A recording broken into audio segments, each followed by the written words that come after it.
we will study the Vision IAS Current Affairs Quarterly Revision from March to May. And in this video, we'll do the polity section of the current affairs, focusing mainly on the prelims important facts. Let's begin. So for polity, we have around these 9 topics with some news and shorts, and in this I have written all the important articles here. So let us begin. The first is the caste census. So why it is in news? Because center issued a notification for caste census which begin from 2026 in Ladakh and 2027 across rest of India. तो यहाँ से पहला MCQ बनेगा in Ladakh 2026 and 2027 rest of India. Then we move on. So the first census which occurred, it was in 1881. So first was in 1872, which was under Lord Mayo, but this was an unofficial census. So this was like the first official census, and it occurred under Lord Ripon. Okay, Lord Ripon, and thereafter we are having census regularly, like every 10 years. Okay, so it is a decennial exercise. Okay, and the 2021 census, it was delayed due to COVID-19 pandemic, and so now it will occur in 2027 and 2026 in Ladakh. This is very important fact. Now, what are the legal provisions for this census? So we have entry 69 in the union list, 7 schedule, article 246. So अब इसमें what you can do is in Lakshmikant, उसके पीछे there is a list of all the articles which are important, right? So in those articles आप वहाँ पे जाइए लक्ष्मीकांत के पीछे जो आर्टिकल्स दिए हैं, एंड जो भी आर्टिकल्स आज जो हम इस वीडियो में we are covering, just underline those and you will know कि हाँ these articles are important, and after like जब आप उसको रिवाइज करेंगे so you will be knowing कि ये हमने करंट पे किया हुआ है. तो ऐसे करके you will link your static to the current. तो ऐसे करके वहाँ पे एंट्रीज दी हुई हैं under union list, state list, concurrent list. So just go there and mark entry 69 under union list and you will see it talks about the census. So यहाँ से MCQ बनेगा कि यूनियन लिस्ट की entry number आपको याद नहीं भी है, इट्स ओके, पर आपको ये बताना चाहिए कि it's in union list, right? And 7 schedule आपको पता ही है which talks about like union list, state list, concurrent list, and article 256. And this the exact language जो लक्ष्मीकांत ने दी हुई है, रिटन है कि distribution of legislative subjects between central and states.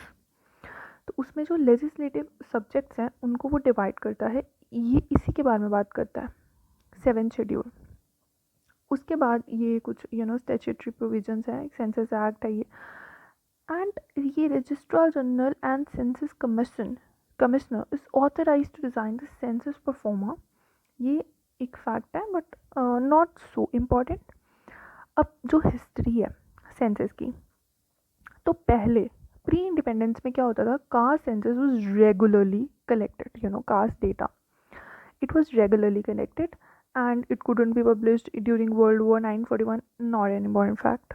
Post independence, discontinued caste enumeration except for SC and ST. Again an MCQ pointer कि हमने क्या किया, SC कितना है, we used to count it, okay, STs ये, but the specific caste enumerations we didn't used to do, so that देश में जो है वो डिस्क्रिमिनेशन जो है वो ना हो. सो वी जस्ट से कि okay these are scheduled caste but not separately like identifying those caste and then enumerating, right? And since 1961 ये भी कह दिया हमने कि जो स्टेट्स है ना वो ओबीसी जो अदर बैकवर्ड क्लास है उनका भी कर ले. अब यहाँ पे MCQs फंसेंगे.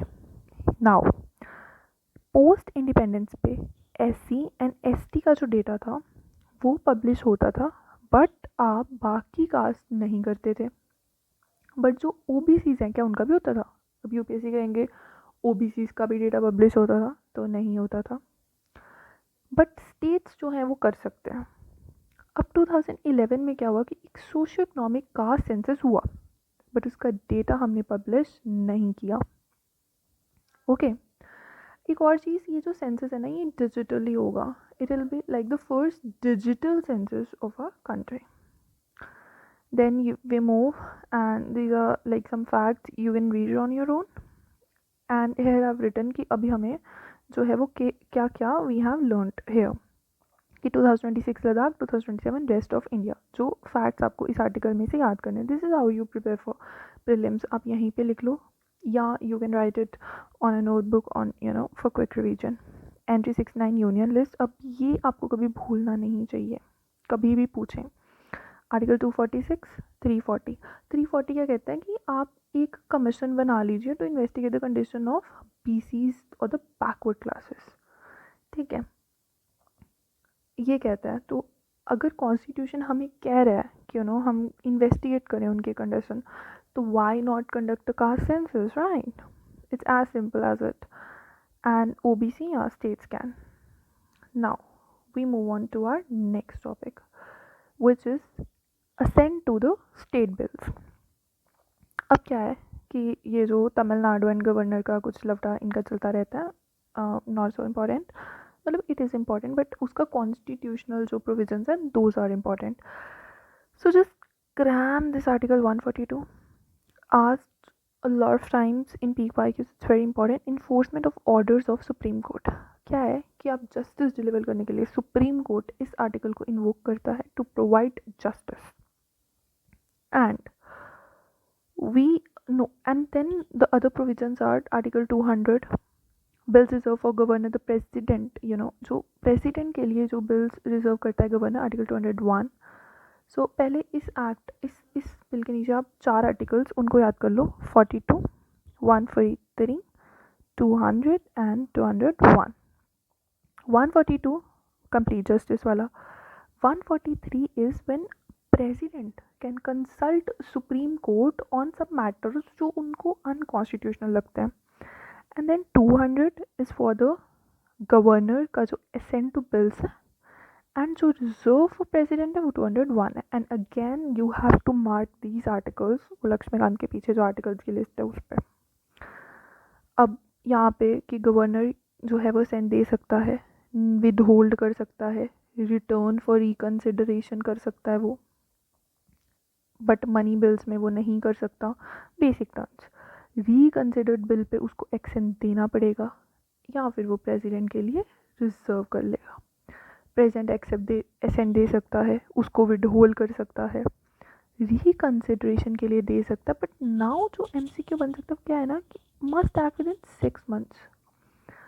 सुप्रीम कोर्ट ने बोल दिया कि यार 6 मंथ्स ना आप करो, एंड रिकन्सिडरेशन के बाद प्रेसिडेंट कैन स्टिल एक्सेप्ट और रिजेक्ट। देखो, रिकन्सिडरेशन में जो गवर्नर है उसको must give, but president can accept और रिजेक्ट। फिर से सोचो, दिस इज अ बिल, ठीक है, ये पास हुआ, स्टेट लेजिस्लेचर से पास किया। ओके अब गवर्नर के पास जब ये आया, गवर्नर कैन गिव एक्सेंट और नॉट गिव, या it's to state legislature for reconsideration. दोबारा आया, अब गवर्नर सिर्फ ये ऑप्शन है, गवर्नर के पास अब सिर्फ ये ऑप्शन है। But when it comes to president, president के पास आया बिल, इट कैन एक्सेप्ट और रिजेक्ट। बट अगर प्रेसिडेंट ने स्टेट लेजिस्लेचर को रिकन्सिडरेशन के लिए भेज दिया एंड अब वो दोबारा आया, अब प्रेसिडेंट के पास ये और ये, अगैन प्रेसिडेंट के पास ये और ये दोनों प्रोविजंस होंगे, बट गवर्नर के पास रिकन्सिडर बिल को सिर्फ असेंट देने का ही प्रोविजन होगा। अब एक इंपॉर्टेंट चीज़ है कि देर इज़ नो पॉकेट और absolute veto available in governor and president, कि ऐसा नहीं है कि आपने बस बिल रख लिया अपने पास and then you are just not doing any action on it. इस पे एमसीक्यू बनेगा। इसके बाद एक, अगर गवर्नर ऐसा करता है तो रिट ऑफ मैंडेमस जो है ना वो state government could seek. Writ of mandamus, ये writs you should learn in the chapter of fundamental rights. Article 32 constitutional remedies. Okay, governor can't reserve a reenacted bill for president's assent, ये हमें पता है. But अब इसमें भी एक exception है, एंड जहाँ एक्सेप्शन है we have to learn it. When the bill is present, the second round is materially different from that in the first instant. अब बिल ही बदल चुका, वो रहा ही नहीं, तो फिर जो है वो गवर्नर कैन डू. अब these are the timelines very very very important, so just learn them. So क्या होता है कि टाइमलाइन जो सेट बाय सुप्रीम कोर्ट है, you can read it yourself but I can make you learn more easily. 1 महीने का जो time है वो मिलता है काउंसिल ऑफ मिनिस्टर्स की एडवाइस पे. आप उस पर गिव या withhold assent, reserve the bill for the consideration of the president, या जो अगर रिकन्सिडर्ड हुआ तो उस पर तो देना पड़ेगा. तो ये 1 मंथ की ना टाइमलाइन दे दी सुप्रीम कोर्ट ने. 3 मंथ्स की timeline they the against council of ministers advice. अगर आपने नहीं किया तो या तो आपने रिकन्सिडरेशन के लिए दे दिया या आपने प्रेसिडेंट के लिए रख लिया रिजर्व करके. प्रेसिडेंट जो है ना, it must decide on the reserve bills. Any delay to be justified and communicated to the states. Okay, ये इसके लिए अब 3 मंथ्स टाइमलाइन है against advice and 1 month time है विद एडवाइस. जब काउंसिल ऑफ मिनिस्टर्स ने एडवाइस दे दी, this timelines you should learn.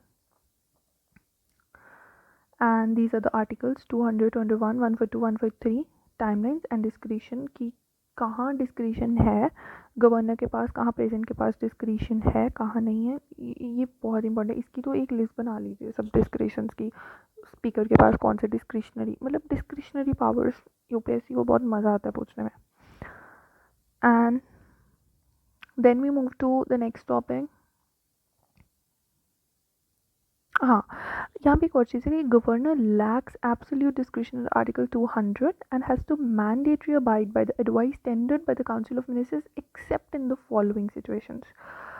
देखो, अगर कोई सब्जेक्ट मैटर है enumerated in the concurrent list में है, तो गवर्नर के पास यहाँ पे डिस्क्रिशन आ जाता है, राइट. एक्सेप्ट है ना. फिर अगर कोई bill it lowers the powers of the High Court, then that bill cannot become effective without the assent of President. And the discretionary power is subject to judicial review. यहाँ again एक MCQ बन सकता है कि is it subject to judicial review or not? It is subject to judicial review. And President should consult Supreme Court on bills reserved for unconstitutionality, Article 143, which I told you. Okay. So this is something about this assent to bills which we have to learn. Basically these 4 articles we have to learn. We have to learn the timelines, that 1 month, 3 month, and we have to learn the discretion. We have to learn this exceptions in the discretionary powers, concurrent list wali, high court wali, MCQs, and this is all about this. अब एक और important topic है private members bill. अब ये mains के लिए भी important है, प्रीलिम के लिए भी इम्पॉर्टेंट है. ठीक है, प्रीलिम के लिए इसमें कुछ चीज़ इंपॉर्टेंट है कि जैसे अगर एक प्राइवेट मेंबर पहले तो कौन है, मिनिस्टर नहीं है वो. जैसे ये लोकसभा है, इसमें एक काउंसिल ऑफ मिनिस्टर्स होते हैं COM, एंड यहाँ पे हमारे होते हैं MPs. तो वो एक MP है पर वो एक काउंसिल ऑफ मिनिस्टर का मेंबर नहीं है. मतलब उसको कोई पोर्टफोलियो नहीं दिया गया कि जैसे डिफेंस का, home affairs, minister of like revenue, finance, ये सब ऐसा नहीं है वो. He is just a private member, just an MP, right. 1 month notice should be given. अब यूपीएससी कहेगा 2 month notice, 3 month notice, 14 days notice, तो इसको रट लो 1 month notice. To be given to presiding officer. कौन हो सकता है, स्पीकर होगा लोकसभा में. वाइस प्रेसिडेंट या हम उसको चेयरमैन बोलते हैं, वो होगा इन राज्यसभा में. ठीक है, उसको यू हैव टू गिव. अब सुप्रीम कोर्ट लॉस लास्ट, अब ये लास्ट वर्ड भी याद रखना, last. Okay, last 2.5 hours every Friday है, एंड देन लास्ट के 2.5 आवर्स है. एंड जो राज्यसभा, इसमें देखो लास्ट वर्ड नहीं है, इसमें सिर्फ है 2.5 hours on every alternate Friday. ये फ्राइडे आया, फिर अगला फ्राइडे स्किप कर दो, फिर उससे अगला फ्राइडे आया, तो ये राज्यसभा का है. ये फ्राइडे, ये फ्राइडे, तीनों में लोकसभा क्या देगा, 2.5 आवर्स देगा प्राइवेट मेंबर्स बिल के लिए।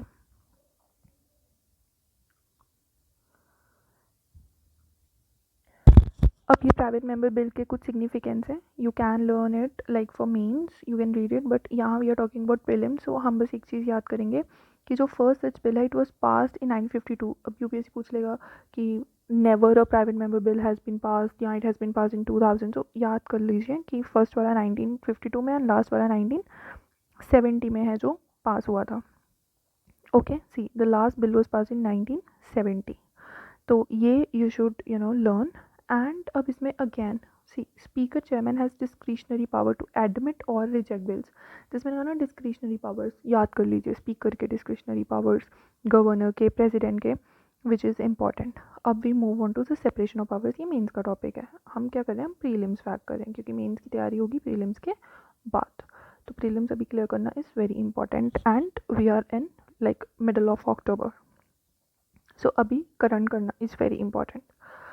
आर्टिकल 50 बोलता है between judiciary and executive separation of powers बताता है हमें, ठीक है, ये इतना आप याद कर लीजिए, इट्स मोर देन सफिशिएंट, ये मेंस के लिए, प्रीलिम्स हो जाएगा उसके बाद पढ़ लेंगे, अभी भी पढ़ना है तो पढ़ सकते हैं।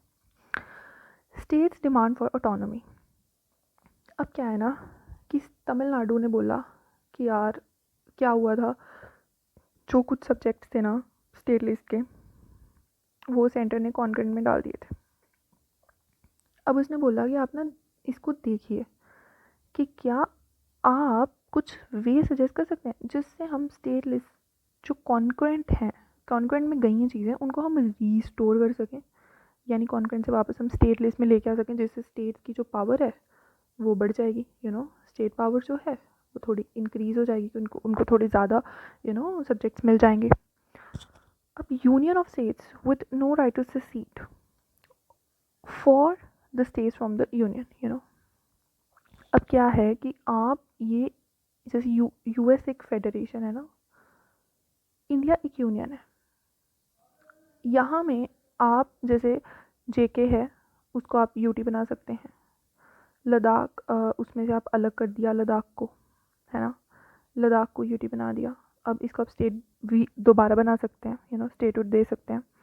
तो क्या है ना कि इनडिस्ट्रक्टेबल है यूनियन, मतलब ये जो इंडिया का मैप है ना ये वाला, ये एज इट इज़ ही रहेगा, ये एज इट इज़ रहेगा। अब इसके अंदर आप इसको बड़ा कर दीजिए, इसको छोटा कर दीजिए, आंध्र प्रदेश तेलंगाना बन गया, जो भी है, तो डिस्ट्रक्टेबल है हमारी स्टेट्स। अब आगे गए हम, ये मतलब मीन्स की चीज़ें हैं तो पढ़ लेना जब मन करे। अब हमें प्रीलिम्स के लिए आर्टिकल पढ़ने, inter state council article 263 coordination between centre and states, पता ही चल रहा है कि इंटर स्टेट काउंसिल है कि ये एक स्टेट है ए, ये एक स्टेट है बी, एंड इनके अंदर कोऑर्डिनेशन करेगा ना, यहाँ पे एक सेंटर बैठा है हमारा, तो सेंटर एंड स्टेट्स। अब यहाँ पे यूपीएससी कह सकता है कि inter state council only between like between states, है ना, ऐसा नहीं है, centre and states, centre and states, okay. अब टैक्स डिवोल्यूशन इंक्रीज, अब ये 14 फाइनेंस अब बोल देगा 15 फाइनेंस कमीशन ने कहा ये, तो finance commission is very important, इसकी रिपोर्ट, इसकी रिकमेंडेशन देखो, 25 प्रीलिम्स में भी इस पे सवाल आया था फाइनेंस कमीशन पे। सो सेंट्रल टैक्सेस का जो शेयर है ना स्टेट्स का, वो 32 से सीधा 10% का जंप दिया। जीएसटी काउंसिल आर्टिकल 279A, ये दो articles very important, okay. And as you know 73rd 74th amendments, panchayats and municipalities. Then we have the Sarkaria Commission 1983 के रिकमेंडेशन से, बहुत इंपॉर्टेंट है Sarkaria commission, centre state relations के बारे में बात करती है, बोल रही है कि आप जितनी भी रेजिडुअरी पावर्स है ना टैक्सेशन को छोड़ दीजिए एंड कॉन्करेंट लिस्ट में डाल दीजिए। रेजिडुअरी पावर्स जो होती हैं वो यूनियन के पास होती हैं, वो बोलता है कि यार ये सब कॉन्करेंट लिस्ट में दे दीजिए आप, एंड यूनियन जो है ना वो स्टेट को कंसल्ट करें लेजिस्लेट करने के लिए कॉन्करेंट लिस्ट के सब्जेक्ट्स पे, कि यूनियन अपनी मर्जी से कॉन्करेंट लिस्ट पे जो सब्जेक्ट्स हैं उन पे लेजिस्लेट ना करें, they should consult the states.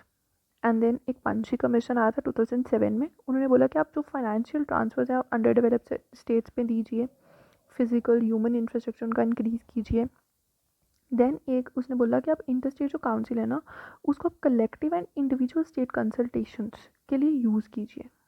बोला वीइंग कार्चाल्या कमीशन ने, ये एक न्यू कमीशन है, तो you should learn about it. वैसे this is very important, Sarkaria commission ना एंड पंची कमीशन, ये लक्ष्मीकांत में भी दी हुई है। Then you move to the judicial accountability. Judicial accountability की, अगर जुडिशरी को हम बोलते हैं guardian of the constitution, supreme court को, अब जुडिशरी में ही अकाउंटेबिलिटी नहीं होगी तो देश कैसे चलेगा, है ना। सो इसकी इम्पीचमेंट आर्टिकल 124 ये एससी से रिलेटेड है एंड ये दोनों एचसी से रिलेटेड है, ठीक है, इनको आप याद कर लीजिए। एंड एक जजेस इंक्वायरी एक्ट है, इस पर PYQ भी आ चुका है।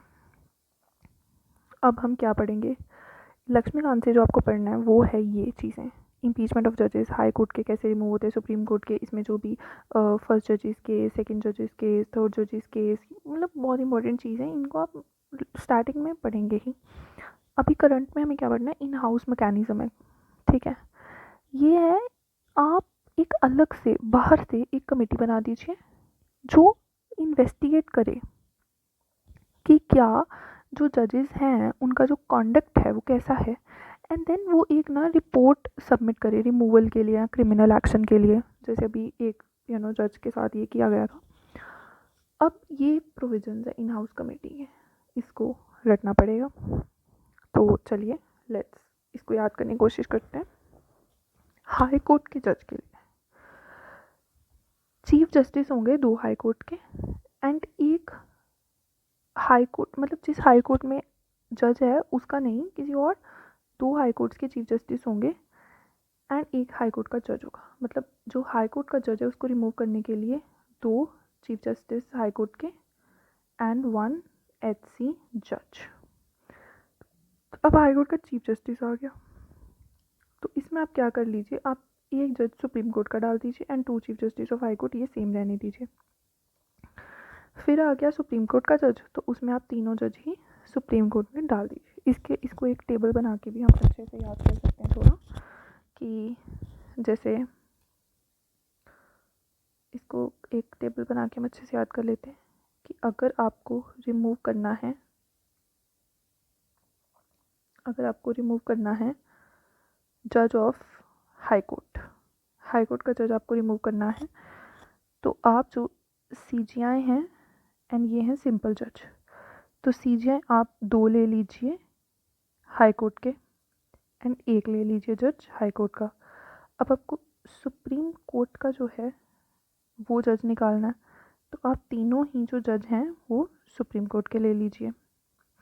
अब आपको CGI निकालना है हाई कोर्ट का, तो आप ले लीजिए 2 हाई कोर्ट के CGI एंड 1 SC का जज ले लीजिए, ठीक है। चीफ जस्टिस में निकालना है तो 1 SC का जज ले लीजिए आप।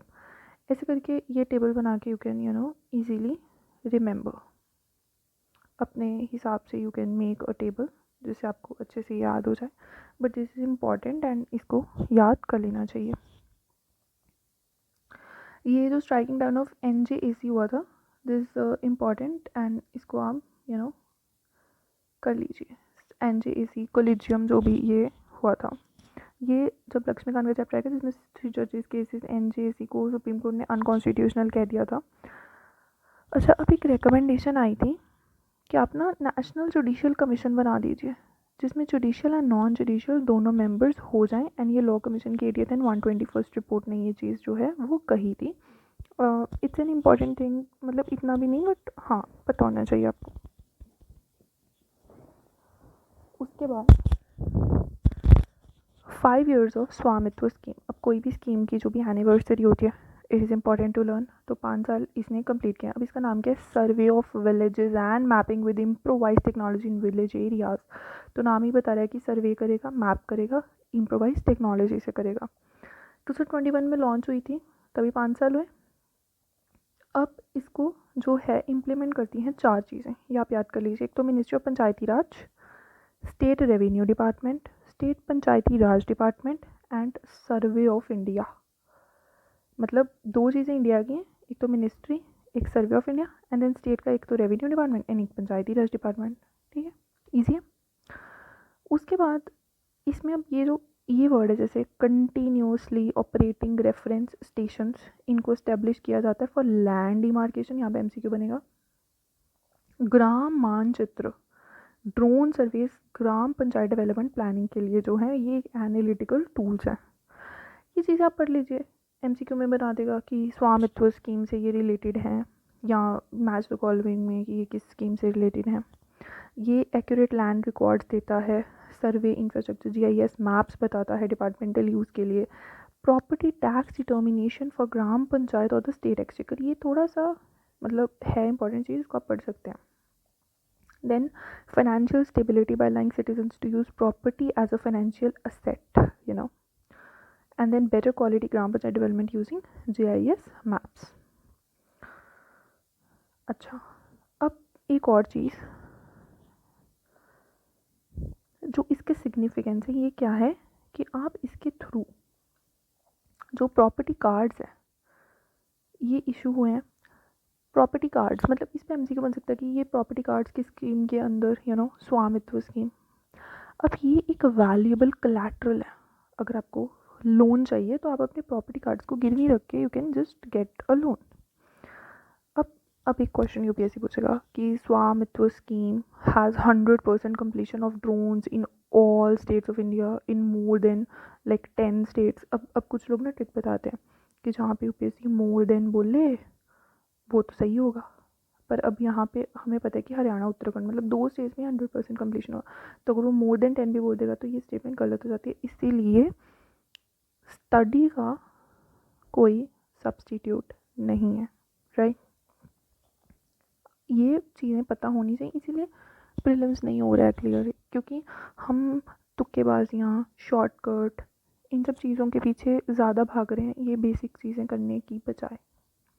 खैर I should not go into these discussions वरना टाइम ज़्यादा हो जाएगा। मैंने सोचा था in 30 minutes we will wind this up, but कोई बात नहीं, फ्रूटफुल होना चाहिए। आप 2x पे भी सुन सकते हैं। अब बिग टेक को रेगुलेट करने के लिए ये देखिए, ये चीज़ें ना, ये चीज़ें पढ़ाने बैठ जाऊँ वीडियो लंबा हो जाएगा, फ़ायदा क्या है। पूछेगा प्रीलिम्स में? नहीं, मीन्स की चीज़ें पढ़ना है तो पढ़ लीजिए अपनी आत्मिक शांति संतुष्टि के लिए। खैर, अब मिनिस्ट्री ऑफ कॉरपोरेट अफेयर्स जो है उसने क्या किया, उसने डिजिटल कंपटीशन लॉ कमेटी की रिपोर्ट पे ना फीडबैक मांगा। तो उसने कंपटीशन एक्ट जो 2000 है, ये एक इम्पॉर्टेंट एक्ट है। कुछ इंपॉर्टेंट एक्ट्स हैं वो आपको ना याद कर लेनी चाहिए फॉर यूपीएससी, जैसे आरटीआई एक्ट, ठीक है, रिप्रेजेंटेशन ऑफ पीपल एक्ट 1951 वाला, फिर ये कंपटीशन एक्ट, फिर कंज्यूमर प्रोटेक्शन एक्ट, फिर we have this IT act, RTI act, digital data protection act, digital data protection act, DDPA. इससे अलग जो इन्वायरमेंट के एक्ट्स हैं वो इन्वायरमेंट में, फिर ये PMLA, prevention of money laundering act, ये सिक्योरिटी में, ठीक है। मतलब ये कुछ एक्ट हैं which are very important. I try to make video very soon on all these important acts. खैर, why big tech needs regulation, क्यों रेगुलेशन चाहिए, ये आप खुद नहीं पढ़ सकते क्या, या मुझे बताना पड़ेगा? नहीं ना, खुद पढ़ लीजिए, बहुत ही फालतू चीज़ें। Okay, challenges in regulating big tech. अब एमसीक्यू कहाँ से बनेगा? X post model, Competition Act 2002 regulatory vacuum. The Competition Act 2002 works on ex post acting after anti-competitive behavior. ये बहुत इंटरेस्टिंग चीज़ है। बोल रहा है कि अगर आपने एंटी कंपेटिटिव बिहेवियर शो किया उसके बाद ये एक्ट आप पे लागू होता है, ठीक है। तो बहुत ही ज़्यादा एक जो है वो वैक्यूम है इसकी बिग टेक कंपनीज की रेगुलेशन में, कि ये उनको डायरेक्टली रेगुलेट नहीं कर पा रही है कंपटीशन जो एक्ट है। फिर ये जो digital personal data protection act 2025 है, इन्फोर्स नहीं हुआ अभी, it is yet to be enforce, similarly like the 4 labour codes अभी भी वही पुराने चल रहे हैं। अब देखो, ये श्रेया सिंगल जजमेंट, सिर्फ प्री इंपॉर्टेंट चीज़ें करेंगे अभी यहाँ पे। एम्बिग्यूटी ऑफ लॉ, अब मैं ये पॉइंट क्यों बता रही हूँ, सी एक्स जिसे ट्विटर कहते थे पहले, उन्होंने बोला कि हम ना सेक्शन जो 79(3)(b है, ये IT एक्ट का सेक्शन है जो बोलता है कि ना अगर आप एक इंटरमीडियरी हैं, जैसे एक्स एक इंटरमीडियरी है एंड इस पे यूज़र्स हैं, ठीक है। अब यूज़र्स कुछ पोस्ट कर रहे हैं तो ये जो एक्स है ना, it is not responsible for their posting. और ये 69 ये बोलता है कि अगर कुछ भी वायलेट करता है, जैसे ये government can block online content, अगर वो 19(2) आर्टिकल को वायलेट करता है तो आप वो इन कर सकते हैं। तो क्या हुआ कि गवर्नमेंट ऑर्डर जो एक्स ने चैलेंज कर दिया इस बेसिस पे कि हम ना नहीं करेंगे ये चीज़ रिमूव, क्योंकि ये हम इंटरमीडियरी हैं एंड ये यूज़र का कंटेंट है। अब शरिया सिंगल स्टेटमेंट जो आई उसमें बोला section 66A of IT act unconstitutional है। उसने बोला कि यार ये बहुत ही ज़्यादा जो है वो रिस्ट्रिक्शंस लगा रहा है, एंड जो आर्टिकल 19(1) है freedom of speech and expression, उसको बहुत ज़्यादा ये उसके अगेंस्ट है एंड इसलिए इसको स्ट्राइक डाउन कर दिया। सुप्रीम कोर्ट ने स्ट्राइक डाउन कर दिया आर्टिकल 66A को in Shreya Singhal judgment. Important supreme court judgment है ये। उसके बाद IT रूल्स हैं, ये आपको पढ़ लेने चाहिए मेंस के लिए भी, ये एक्ट आपको पढ़ लेना चाहिए। No digital personal data protection, इसमें मेंस में क्वेश्चन आता है UPSC में, तो मेंस की चीज़ें ये you should learn about these. And ये अब ये UPSC पूछ सकता है कि ये जो GDPR है ये किसका, यूरोपियन यूनियन, वैसे भी आजकल UPSC का ऑब्सेशन हो चुका है इसके लिए। अब ये सब कर लेंगे। ये यहाँ फंस सकते हैं कि डिजिटल मार्केट एक्ट है ना जो, ये भी यूरोपियन यूनियन का है, बोल देगा ये इंडिया का है, ये UN का है। नहीं, अब हमने पढ़ लिया है कि ये है यूरोपियन यूनियन का। Okay, with this we have finished all the important prelims fact, and now we'll go to the news in shorts, which is really very short, and in 5 minutes we'll wind this up, or max 10 minutes. Okay, digital access is a fundamental right under article 21 बहुत important है, right to privacy देता है। 20 I think बहुत बार पूछा UPSC ने, 2024 prelims में भी पूछ लिया। ओके, अब ये Anuradha Bhasin university of India ने बोला कि इंटरनेट एक्सेस ने एक फंडामेंटल राइट अंडर आर्टिकल 19। अब क्या होगा ना, हमें लगेगा यार सब कुछ ही तो आर्टिकल जो है वो 21 के अंडर आता है, ये भी आर्टिकल 21 के अंडर होगा, बट ये याद कर लीजिए आर्टिकल 19 के अंदर ये पाया जाता है। अब ये जो सोशल जस्टिस प्रमोट करते हैं वो आर्टिकल 14, 15, 21 एंड 38 है। ये यू शुड लर्न कि आपको आंसर राइटिंग में बहुत मदद करेगा अगर आप इसको रट लेंगे ना। 14, 15, 21, 38, 14, 15, 21, 38, तो जहाँ भी सोशल जस्टिस की बात है कॉन्स्टिट्यूशनल मैंडेट में ये 4 आप लिख दीजिए।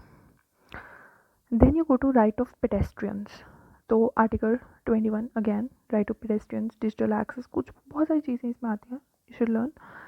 अब डेप्यूटी स्पीकर, देखिए ये भी UPSC की आदत है कि जो जैसे ये गवर्नमेंट ऑफ इंडिया 1919 कि ये ऑफिस ऑफ स्पीकर कहाँ ओरिजिनेट हुआ, ऑफिस ऑफ डेप्टी स्पीकर कहाँ, तो वी शुड लर्न कि ऑफिस ऑफ जो डेप्टी स्पीकर है it originated in the government of India act 1919। Sachchidananda Sinha was the first and M.A. Iyengar was the first elected post independence.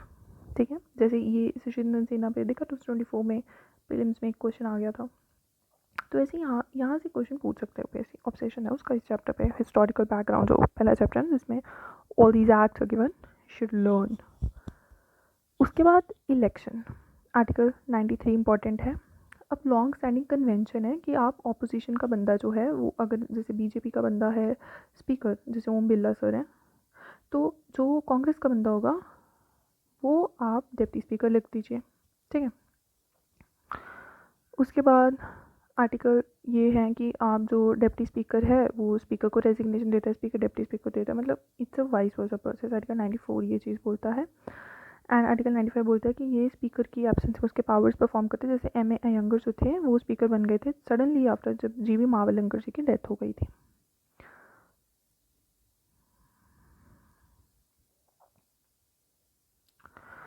And after this we go to the defection. अब देखो defection जो है ना, अगर अगर जो speaker है वो अपने इस डिफेक्शन का लाइक डिले कर रहा है, मिसयूज़ कर रहा है इस प्रोविज़न का, तो आर्टिकल 142 आ जाएगा सुप्रीम कोर्ट का जो जस्टिस देता है। जहाँ भी जस्टिस नहीं मिल रही तो ऐसे ही बोलता है लाओ मैं आता हूँ देने। Anti defection law 52nd amendment act 1985 10th schedule याद कर लीजिए। उसके बाद ये एंटी डिफेक्शन लॉ आया था। इसमें बोलते हैं कि आप पार्टी लाइंस के अगेंस्ट नहीं जा सकते, ये वो फालतू चीज़। Okay, dedicated cell for mercy petition. तो सुप्रीम कोर्ट ने एक रिक्वेस्ट की थी, आप एक मर्सी पिटिशन के लिए जो स्टेट्स हैं वो एक एक डायरेक्टिव था सुप्रीम कोर्ट का कि आप वो बना लीजिए। अब इसमें जो इंपॉर्टेंट चीज़ है वो ये pardoning power of president. Laxmikanth की स्टैटिक चीज़ें, आर्टिकल 72, आर्टिकल 161 गवर्नर को देता है पार्डनिंग पावर्स। ये words pardon, respite, reprieve, remit, commute, इन सब का meaning you should be knowing. And यहाँ से MCQ बनेगा। अब मैं यहाँ पे बताने बैठ जाऊँगी तो फिर वक्त बर्बाद होगा। ये अपने लक्ष्मीकांत ने चीज़ें पढ़ रखी हैं, पॉलिटी के टीचर्स इनको पढ़ाते हैं। करंट के लिए क्या इंपॉर्टेंट है कि आर्टिकल 72 न्यूज़ में है, 161 न्यूज़ में है। एंड मारूराम केस में 1980 में गवर्नमेंट ने बोला, सुप्रीम कोर्ट ने बोला कि गवर्नमेंट एडवाइस इज़ मैंडेटरी। आप ये पार्डनिंग पावर्स को एज अ डिस्क्रिशनरी पावर नहीं यूज़ कर सकते। अब ये जो ऑल्टरनेटिव डिस्प्यूट रेजोल्यूशन होता है जो आउट ऑफ कोर्ट होता है, कि एक तो कोर्ट है जैसे हमारी HC है, SC है, सुप्रीम कोर्ट, हाई कोर्ट, उसके बाहर एक आपने एक ऑल्टरनेट डिस्प्यूट रेजोल्यूशन मैकेनिज्म बना दिया। उसके कुछ जैसे mediation, negotiation, conciliation, arbitration, adjudication, ये सब कुछ चीज़ें होते हैं। ये मेंस के लिए आप पढ़ते हैं, इनको आप इसका एक टेबल बना के पढ़ लीजिए, ऑल्टरनेट डिस्प्यूट रेजोल्यूशन, एंड ये आप याद कर लीजिए। एंड जो सुप्रीम कोर्ट है वो अगेन कंप्लीट जस्टिस की बात आ गई तो 140 आर्टिकल आ जाएगा, ठीक है। तो इसका यूज़ करके वो आर्बिट्रल अफॉर्ड्स में इंटरफेयर कर सकता है court, but it tries to avoid. But अगर ज़रूरी है जस्टिस देना, 142 की बात है तो करेगा। अब we have the provision related to Rohingya. सब MCQ क्या बनेगा कि India has no dedicated refugee legislation. बोल देगा India has a refugee legislation in foreigners act, ये वो नहीं है, नहीं है, नहीं है, रट लो, नहीं है। India has no dedicated refugee legislation. India is not a signatory to the 1951 Refugee Convention or the 1967 Protocol. It's very important. Foreigners Act versus central government. अब UPSC आता है, स्टेट को सेंटर कर देगा, सेंटर को स्टेट कर देगा। सो जो सेंट्रल गवर्नमेंट है उसके पास एक पावर्स है कि आप डिटेन या डिपोर्ट कर सकते हैं। इसमें अगेन सेंटर, क्योंकि देखो ना, सेंटर के पास ही पावर्स होंगी, पर क्या स्टेट के पास बिल्कुल ही नहीं है पावर्स?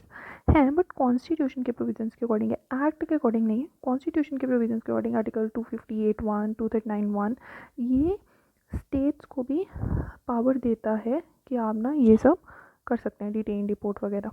अब ये इमिग्रेशन फॉरनर्स बिल है, इसने क्या किया, ये सारे जो बिल्स हैं, passport act, registration of foreigners act, ये सबको ख़त्म कर दिया। ये इमिग्रेशन, कैरियर्स लाइबिलिटी एक्ट, ठीक है, 5 years का फाइन, 5 lakhs, ये सब। एंड हेड कांस्टेबल के नीचे रैंक का बंदा नहीं अरेस्ट कर सकता विदाउट अ वारंट। एंड अब आप कह रहे हैं कि standing committee on rural development and Panchayati Raj report जो है वो आई। Standing committee on rural development and Panchayati Raj report. अब इन्होंने कुछ ऑब्जर्वेशन किया एंड कुछ रिकमेंडेशन दिया। इन्होंने ऑब्जर्वेशन किया कि जो बजट एस्टीमेट है वो लोअर है रिवाइज एस्टीमेट के, तो इंश्योर किया जाए कि states they submit their demand funds on time, ठीक है। फिर इम्प्लीमेंटेशन में लैग है तो आप इसको जल्दी कीजिए। फिर मैन पावर की शॉर्टेज है उसको इंक्रीज़ कीजिए। थोड़े मेन्स वर्दी पॉइंट्स हैं यहाँ। इंपॉर्टेंट है कि जो टाइड ग्रांट्स 60% है and restricted untied grants of 40%, इनका difference you should be knowing, tied and untied grants. Okay, merge the concept of tied and untied. तो रिकमेंडेशन बोलते हैं कि आप इसको मर्ज ही कर दीजिए, आप अलग अलग टाइड अनटाइड क्यों रखें। ये जैसे जो टाइड ग्रांट्स होते हैं इनको आप जैसे सैनिटेशन, ऐसे कुछ स्पेसिफिक पर्पजेज उनके लिए आप यूज़ करते हैं। You should learn this and ये आप टाइमली कीजिए।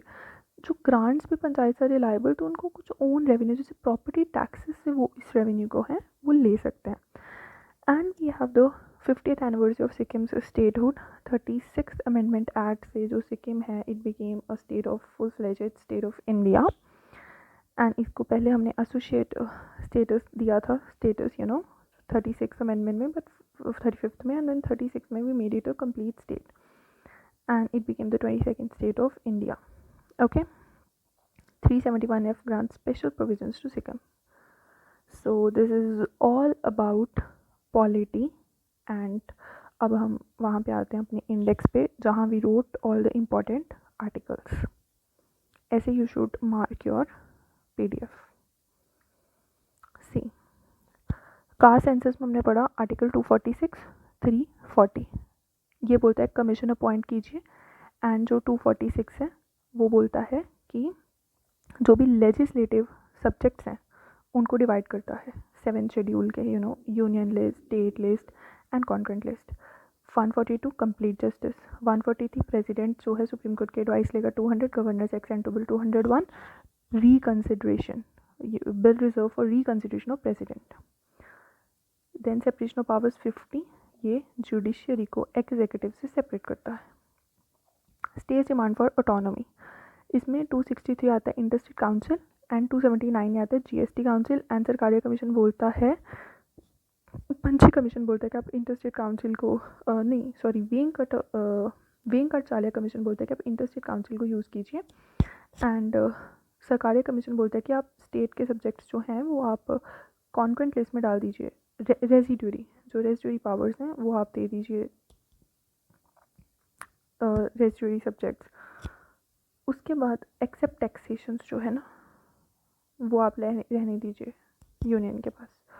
उसके बाद बोलता है जुडिशियल अकाउंटेबिलिटी 124 टू 17 टू 18 ये आर्टिकल, ये आर्टिकल 19 इंपॉर्टेंट है। इसमें IT एक्ट के 66 है श्रेया सिंगल केस, 69 जो है वो मतलब 19(2) की वायलेशन के अगेंस्ट है, एंड 79 को एक्स ने यूज़ किया, तो 79 3B article of IT act.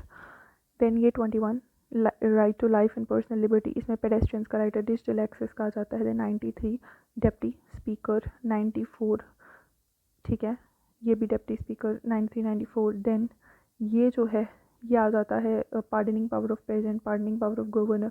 258(1), 239(1) ये बोलता है कि स्टेट्स के पास भी वो डेपुटेशन डिपोर्ट करने की रिफ्यूजीज को एंड डिटेन करने की वो सब पावर्स हैं। तो ऐसे करके वी डू ओके। अब should we do these MCQs जो यहाँ पे आए हुए हैं, पीछे कुछ MCQs हैं, ये टेस्ट योर लर्निंग, ये I think you should do it on your own, shouldn't be doing this, okay? So thank you everyone, we had a great lesson and काफ़ी लंबा चला गया because I tried to tell many extra things, and if you like it then you can like the video and comment. This is my first video and I'll try to make it for all the current affairs so that current affairs are sorted before December so that we don't have to wait for the PTs, right? Take care, good luck, bye. Friends, welcome back to the next video of our series where we are doing the Vision IAS quarterly current affairs. And in this lecture we will do we already completed polity, economy, IR and environment for the portion of March to May. So because these are the only subjects जिनके हम PTs भी करते हैं. And in this video let us begin with the polity section of the next quarterly magazine from June to August. Now let us begin. So the first article talks about 50 years of emergency, कि जो emergency लगाई थी Congress government ने, Indira Gandhi ji was the prime minister at that time, and it उस emergency को अब 50 years हो चुके हैं. So अब उस emergency के बारे में we should learn कि थोड़ा कि क्या उसका था, कि क्यों हुई थी ये. तो social unrest जो था वो हुआ था देश में क्योंकि कुछ इलेक्शन डिस्प्यूट्स हुए थे. That is not relevant. अब जो इम्पॉर्टेंट चीज़ है वो है ये द 42nd अमेंडमेंट. इसके पहले वाली भी आप पढ़ सकते हैं कि जो 38th अमेंडमेंट, 39th अमेंडमेंट हुई थी कि 38th अमेंडमेंट ने बोला था कि आप जुडिशियल रिव्यू नहीं कर सकते और प्रेसिडेंट का जो सेटिस्फेक्शन है ना वो फाइनल है. अगर प्रेसिडेंट को लग रहा है कि एमरजेंसी लगानी चाहिए तो लगा दो. अब this is like a very weird sort of an amendment. ऐसा हो जाएगा तो हमारी जुडिशरी, जिसको हम the guardian of the constitution बोलते हैं, हाउ विल इट वर्क, है ना. आपने प्रेसिडेंट जो कि इनडायरेक्टली इलेक्ट हो रहे हैं उनको इतना पावरफुल कर दिया कि वो एक डायरेक्टली इलेक्टेड पार्लियामेंट को ही सस्पेंड कर देंगे, इमरजेंसी लगा देंगे. फिर 39th अमेंडमेंट आई. उसने method of deciding election disputes जो president, vice president and prime minister and speaker को कंसल्ट करते थे उसको भी अमेंड कर दिया. फिर आया 42nd, जिसको तो मिनी कॉन्स्टिट्यूशन बोल दिया हमने। It it brought so many changes. इसको डिटेल में लक्ष्मीकांत की बैक साइड पे ये 42nd अमेंडमेंट दिया हुआ, एंड इसके रेलिवेंट प्रोविजंस लक्ष्मीकांत के हर चैप्टर में भी दिए ही हुए हैं उन्होंने, जहाँ जहाँ भी इससे रिलेटेड कोई चीज़ आती है। सो DPSP is over fundamental right, DPSP is over fundamental right. हाँ, ये देखो यहाँ पे आर्टिकल 13C डाल दिया गया कॉन्स्टिट्यूशन में कि इसके इम्प्लीमेंटेशन के लिए ना तो हम फंडामेंटल राइट्स भी आपके ले लेंगे। तो मतलब ये इतना ज़्यादा ये 42nd अमेंडमेंट था। फिर इसके बाद 44th आया था, जिसने काफ़ी चीज़ों को जो है वो रिवर्स कर दिया गया था, कि जैसे जो इमरजेंसी प्रोविज़न है उसके लिए एक टाइमलाइन दे दी गई थी कि इतने टाइम में रैटिफाई बाय द पार्लियामेंट होना चाहिए। काफ़ी चेंजेस उसने किए थे। तो 42nd एंड 44th इनको you should learn by heart, एक टेबल बना के ऐसे इसके प्रोविजंस एंड जो ये फिर रिवर्स हो गए थे। So article 32A inserted to deny Supreme Court the power to consider constitutional validity of state laws। फिर ये 43rd अमेंडमेंट से ये फिर रिवर्स कर दिया गया था। तो मतलब ऐसे करके काफ़ी जो चेंजेस हैं कि 5 to 6 years टर्म कर दिया लोकसभा का, तो फिर वो उनको रिवर्ट किया गया था चेंजेस को। अब एमरजेंसी के बाद एक शाह कमीशन बनता है 1977 को, टू प्रोब अब्यूजेस लाइक स्टेरिलाइजेशंस, जो नसबंदी का मतलब की गई थी। ये थोड़ी कंटेम्प्रेरी हिस्ट्री की चीज़ें हैं।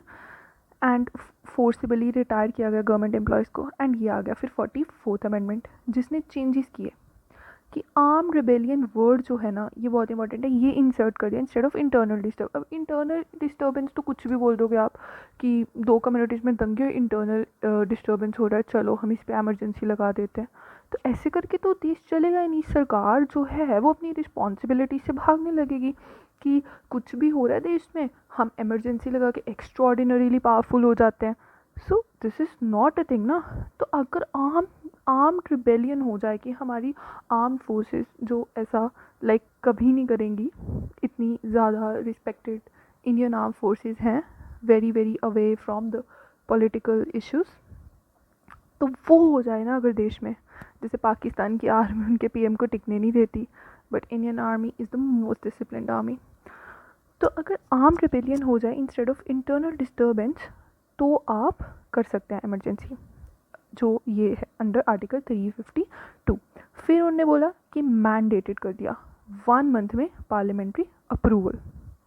फिर उन्होंने जो आर्टिकल 275A है उसको ही रिमूव कर दिया, जो बोल रहा था कि सेंटर ना स्टेट्स में फोर्सेस लगा देगी। मतलब जो इंडिया में फेडरलिज्म है, कोऑपरेटिव फेडरलिज्म, सेंटर को आप एक्स्ट्रॉर्डिनरी पावरफुल नहीं कर सकते कि कुछ भी करें। एंड उसके बाद टर्म ऑफ लोकसभा फिर वो वापस रिवर्ट कर दिया। तो ये लक्ष्मीकांत के पीछे से भी कर सकते हैं बिकॉज ये स्टैटिक की चीज़ है। So this was the main thing. फिर ये देखो एमरजेंसी के चैप्टर का आर्टिकल 352, इसके बारे में ये चीज़ें हैं कि वॉर, एक्सटर्नल एग्रेशन होगा अगर या आर्म रिबेलियन होगा तो लगेगी national emergency. Like India, if India is officially on war with the country, and इसका जो प्रोक्लेमेशन है it is by president but on a written advice of the union cabinet. So union cabinet क्या है? It is the directly elected organ. जो MPs हम select करते हैं उनसे बनते हैं ना। सो प्रेसिडेंट एक इनडायरेक्टली इलेक्टेड एंटिटी है। So he has to work on a written advice of the union cabinet. फिर 1-1 का अप्रूवल चाहिए from both the houses of the parliament and special majority. ऐसा भी नहीं है कि आप सिंपल मेजॉरिटी से इमरजेंसी लगा देंगे, आपको स्पेशल मेजॉरिटी चाहिए जो 2/3 वाली होती है। एंड 6 months होगा, एंड हर 6 months बाद आपको उसको रीन्यू करना पड़ेगा, तभी वो कंटिन्यू कर सकता है। ओके, अब ये देखो इफेक्ट ऑफ प्रोक्लेमेशन और नेशनल। तो ये तो नेशनल इमरजेंसी वाला चैप्टर ही आ गया ना, ये करंट का पार्ट कैसे हो गया? ये तो हमारा स्टैटिक पॉलिटी का पार्ट है। ये चीज़ें हम यहाँ पे क्यों ही पढ़ रहे हैं वैसे करंट में? ऐसे पढ़ते लगेंगे तो करंट तो फिर कभी ख़त्म ही नहीं होगा। ठीक है, अब जैसे article 19 suspend only during war या एक्सटर्नल अग्रेशन में 358 बोलता है other rights like except 20 and 21 नहीं हो सकते suspend by president's order under article 359। ये दो भी ना बहुत इंपॉर्टेंट है, 358 एंड 359। इनको भी आप याद कर लेना, इन पे काफ़ी जो है क्वेश्चंस भी बनते हैं। उसके बाद पर्सनालिटी राइट्स। अच्छा, पर्सनालिटी राइट्स क्या है? ये हुआ क्योंकि दिल्ली हाई कोर्ट जो है ना उन्होंने कहा कि जो 7 गुरु जग्गी वासुदेव हैं उनका जो एआई वेबसाइट्स में उनकी पर्सनालिटी को हार्म किया जा रहा है, तो उसके लिए पर्सनालिटी राइट्स अब ये are not expressly mentioned in any statute in India. ऐसा नहीं है कि इनको कहीं किसी लॉ में डायरेक्टली मेंशन किया गया, बट इनडायरेक्टली ये हैं, जैसे article 21 right to privacy. Puttaswamy judgment आया था ना 2017। हाँ, सो ये पुट्टस्वामी जो केस पुट्टस्वामी जजमेंट आया था अंडर आर्टिकल 21, उन्होंने बोला था कि राइट टू प्राइवेसी उसमें आता है, एंड ये 2024 का प्रीलिम PYQ भी है, एंड उससे पहले भी ये पूछा गया है। Okay, and then there are some like emblems act, ये सब भी जो हैं ये पर्सनैलिटी राइट्स को गवर्न करते हैं।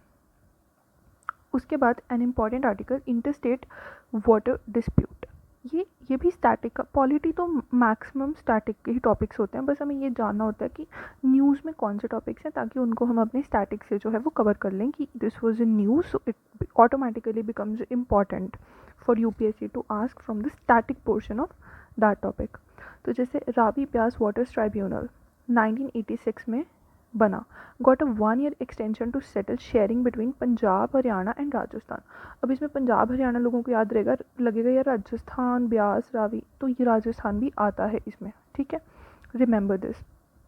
Centre to form a technical committee on Polavaram Banakacherla link project, Andhra Telangana water issues. अब जो ये पोलावरम है it is on Godavari, okay, and ये कृष्णा एंड कावेरी को ये फीड करता है, ये लिंक प्रोजेक्ट, ओके, गोदावरी से Krishna and Penna, not Kaveri, Krishna and Penna को ये लिंक करता है, ओके। अब इसमें इम्पॉर्टेंट लीगल, ये जैसे I told you in the last lecture also of polity कि हमें ये क्या करना है, ये आर्टिकल्स लक्ष्मीकांत के पीछे जाके मार्क कर लेने के 262(1) एंड 262(2) वर इन न्यूज़ कि parliament can provide laws for dispute adjudication, courts barred from jurisdiction if parliament so provides। मतलब अगर पार्लियामेंट कह देगा ना कि कोर्ट्स, अब आप इंटरफेयर मत कीजिए इन मसलों में, तो फिर कोर्ट्स नहीं करेंगे, and parliament can provide laws for dispute adjudication. तो डिस्प्यूट एडजुडिकेशन के लिए, एडजुडिकेशन क्या होता है, आउट ऑफ द कोर्ट, पढ़ा था ना लास्ट लेक्चर में, आउट ऑफ कोर्ट ये होता है एडजुडिकेशन, जो ADR का मैकेनिज्म है, ऑल्टरनेटिव डिस्प्यूट रेजोल्यूशन के।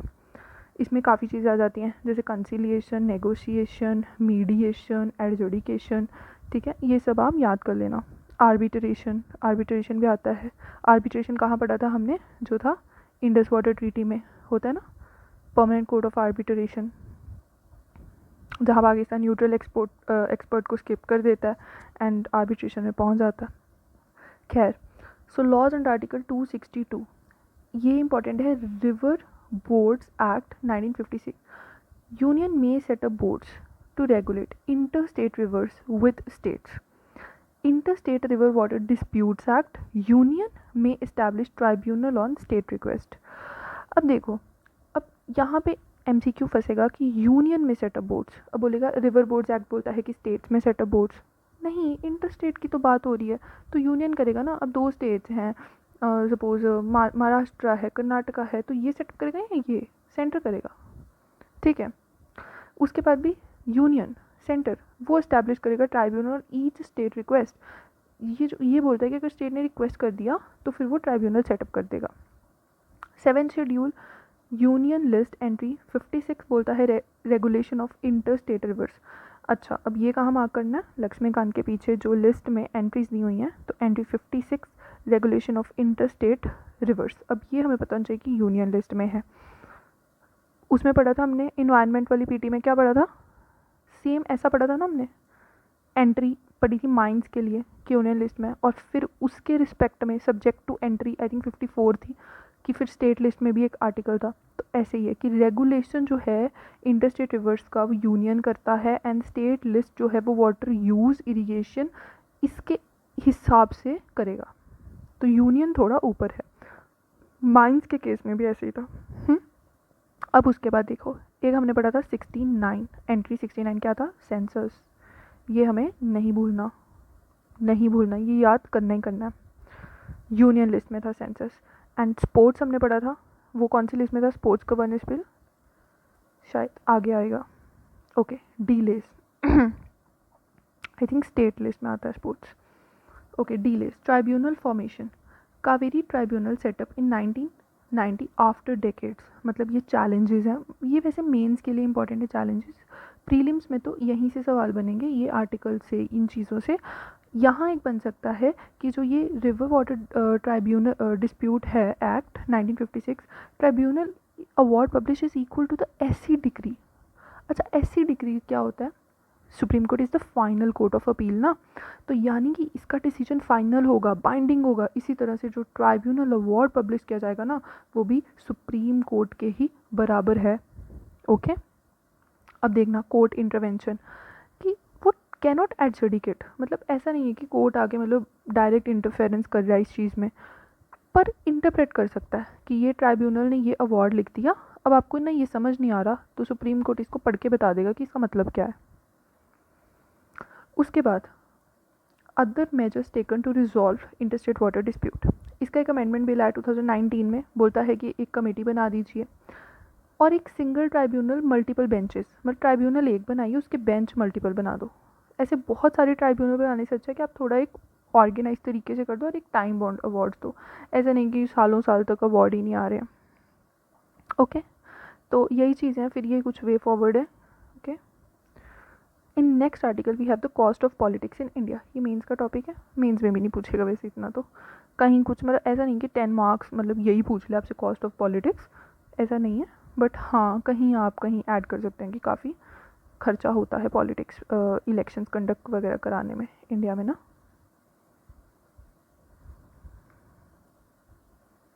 उसके बाद आता है lowering of age for voting. अब इंडिया में क्या है, 18+। तो बहुत countries, Germany, Austria, Malta, Estonia, Argentina, Nicaragua, ये क्या आपको याद करनी है सारी कि उन्होंने वोटिंग एज कम किया? बिल्कुल भी नहीं। क्यों ही पूछेगा यूपीएससी, नहीं, ये याद करना है आपको कि एक प्राइवेट मेंबर बिल आया था, बिल आया ना, अभी कोई एक्ट थोड़ी बन गया, ये भी नहीं पूछेगा, पर आपको बस एक नॉलेज होनी चाहिए कि हाँ आर्टिकल 326 बोलता है वोटिंग के बारे में, इतना पता होना चाहिए। ओके, अब देखो constitutional provisions relating to voting in India, ये अब ये क्या करना है, ये भी मार्क करना है हमने कि 326 इसकी बात करता है, यूनिवर्सल सफरेज देता है कि ऐसा नहीं कौन सी कास्ट से हो, आपकी क्या एजुकेशनल क्वालिफिकेशन है, बस एक क्राइटेरिया 18+ होने चाहिए। यहाँ से एक एमसीक्यू बनेगा, दूसरा एमसीक्यू यहाँ से बनेगा कि right to vote is statutory. अच्छा, आपसे बोल देगा कॉन्स्टिट्यूशनल राइट है क्या ये, फंडामेंटल राइट है क्या ये राइट टू वोट, अब आप अगर आपको नहीं पता सोचने बैठ जाएंगे, स्टैच्यूटरी राइट है ये। आर्टिकल 326 सिर्फ एक यूनिवर्सल सफरेज देता है under aged 18 and above, but ये एक ऑर्डिनरी लॉ इसको चेंज कर सकता है, तो ये कोई ऐसे बेसिक स्ट्रक्चर का पार्ट नहीं है right to vote. Okay, ordinary law से बदला जा सकता है, तो एक स्टैच्यूटरी राइट है which is establish by a statute, एक कानून के तहत ये हमें अधिकार मिलता है, ये हमारा कोई मतलब मौलिक अधिकार नहीं है, नॉट आवर फंडामेंटल राइट, और ये इसके फेवर में, ये इसके अगेंस्ट में कुछ चीज़ें। अब इसके बाद आता है ये मेंस के लिए कि क्या इंडिया में वोटिंग एज कम करनी चाहिए या नहीं, उससे related. Okay, the constitution 130th amendment bill, ये है इम्पॉर्टेंट, ठीक है, वैसे अभी बिल ही है, ये भी अभी एक्ट बना नहीं है, बट फिर भी ना ये हमें जानना ज़रूरी है कि ये क्या कहता है ना, व्हाट इट से, क्योंकि ये काफ़ी ज़्यादा लॉ कमीशन या उनकी मतलब जो भी रिकमेंडेशंस है ना उसके बेसिस पे ये इंट्रोड्यूस किया गया पार्लियामेंट में। तो ये बोलता है कि अगर कोई पीएम, सीएम या मिनिस्टर सेंटर में हो, स्टेट्स में हो, दिल्ली में हो, 30 डेज कंसेक्यूटिव वो कस्टडी में है फॉर सीरियस ऑफेंसेस जिनकी पनिशमेंट क्या है 5 ईयर और मोर इम्प्रिजनमेंट, तो उस केस में ना आप उनको रिमूव कर दो, ठीक है, रिमूव ही कर दो, रिमूव कर दो। बहुत ही मतलब ये एक अच्छा स्टेप है for to strengthen the institutions of India, हमारा जो ट्रस्ट पार्लियामेंट में बनाने के लिए ये बहुत अच्छा एक बिल है अगर पास हो जाए तो ये बोलता है आर्टिकल 75 जो कि गवर्न करता है मिनिस्टर्स, यूनियन मिनिस्टर्स को, फिर ये 164 ये भी लक्ष्मीकांत में हमें मार्क करना ही है, ये स्टेट्स को करता है, एंड ये 239AA ये दिल्ली से रिलेटेड है, एनसीटी ऑफ दिल्ली से। अब it also extends to 2 union territories पे, पुडुचेरी एंड JNK में भी ये एक्सटेंड होता है। अब क्या है कि they are refer to the joint parliamentary committee for examination. अब बताओ जॉइंट पार्लियामेंट्री का क्या मतलब है? जॉइंट है तो यानी लोकसभा भी होगी, राज्यसभा भी होगी, तो इन दोनों के मेंबर से मिलके एक जॉइंट पार्लियामेंट्री कमेटी बनाई जाती है। अब बेसिकली ना दिस इज़ अ स्टेप, जब कोई बिल इंट्रोड्यूस होता है तो उसके बाद वो जॉइंट पार्लियामेंट्री कमेटी को हम देते हैं। अगर इतना टाइम नहीं है कि आप उसको क्लॉज बाय क्लॉज डिस्कस करें इन द पार्लियामेंट, तो एक जॉइंट पार्लियामेंट्री कमेटी बना दी जाती है कि आप इसको कर लीजिए, इस कानून को अच्छे से स्टडी, एंड जो भी इसका फिर फैसला आएगा it is advisory and not binding on the parliament. कि अब जो पार्लियामेंट में इसका एडवाइजरी है, बाइंडिंग नहीं है। ये भी इंपॉर्टेंट चीज़ है कि बोल देगा जॉइंट पार्लियामेंट्री कमेटी का जो डिसीजन होता है वो बाइंडिंग होता है, नहीं, एडवाइजरी होता है। ठीक है। उसके बाद ये बोलता है यही कि 5 साल से ज़्यादा अगर इम्प्रिजनमेंट है, prime minister is also included, CM is also included, मतलब कोई नहीं बचा। जो भी 30 डेज कंजेकटिव अरेस्ट हो गया, डिटेन हो गया, वो अब कुर्सी से हट जाना चाहिए। ये एक्ट बोलता है, ये बिल बोलता है। अब इसमें यूनियन मिनिस्टर्स अगर तो PM नहीं है तो प्रेसिडेंट PM के एडवाइस पे रिमूव कर देंगे उनको 31st डे पे। अगर एडवाइस नहीं दे रहे प्राइम मिनिस्टर अपने मिनिस्टर को हटाने के लिए तो वो मिनिस्टर ऑटोमेटिकली ही रिमूव हो जाएगा। फिर स्टेट मिनिस्टर्स एक्सेप्ट CM, तो CM के एडवाइस पे गवर्नर रिमूव कर देंगे। अब देखो गवर्नर अपॉइंट कौन करते हैं? गवर्नर। तो रिमूव कौन करेंगे? गवर्नर ही तो करेंगे, और वैसे ही ऑटो रिमूवल हो जाएगा। फिर Delhi ministers except CM, president. अब ऐसे बोलेगा दिल्ली का भी LG करेगा? नहीं, प्रेसिडेंट करेंगे। ओके, फॉर दिल्ली, इसीलिए मैंने इसको हाईलाइट किया, प्रेसिडेंट करेंगे दिल्ली CM के एडवाइस पे। एंड अब बारी आ गई CMs की, PM CM of state union Delhi, तो वो 31st डे ऑफ कस्टडी पे ऑटोमेटिकली रिज़ाइन हो जाएंगे from the next day. And अगर आप कस्टडी से रिलीज़ हो गए हैं तो फिर आप रीअपॉइंटमेंट के लिए एलिजिबल भी हो जाते हैं। ओके, अब देखो अक्यूज्ड कन्विक्टेड, अब इनमें क्या फ़र्क है? अक्यूज्ड है कि बस इल्ज़ाम लगा हुआ है। ओके, इल्ज़ाम लगा किसी पे, ये अभी वर्डिक्ट नहीं आया, कोर्ट ने अभी इस बंदे को कन्विक्ट नहीं किया।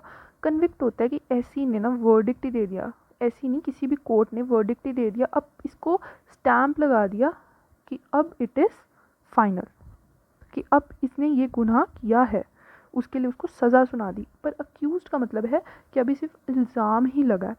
तो ये बिल बोलता है कि अगर आप अक्यूज्ड भी हैं, अगर आप 30 दिन के लिए डिटेन्ड भी हैं, तो आप ऑफिस छोड़ेंगे भले आप कन्विक्ट हुए हैं या नहीं हुए हैं।